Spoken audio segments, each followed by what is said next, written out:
كالآن مثلا أنا أذكر جلست في مجلس فقلت لهم: أنتم الآن ماذا تقولون عندما تكبرون الإحرام؟ قال: قل سبحانك اللهم ربنا وبحمدك تبارك اسمك وتعالى جدك ولا إله غيرك. قلت: ما معنى تعالى جدك؟ قال: والله ما أدري. طيب ليش تقولها؟ قال: من السنة. قلت: اعرف معناها مرة واحدة بحياتك وخلاص تستمر معك.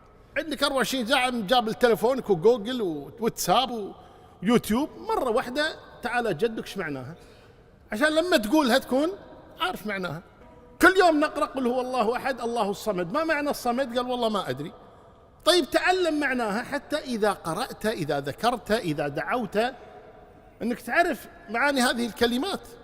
كثير من الناس يدعو يقول: اللهم متعنا بأسماعنا وأبصارنا وقواتنا واجعله الوارث منا.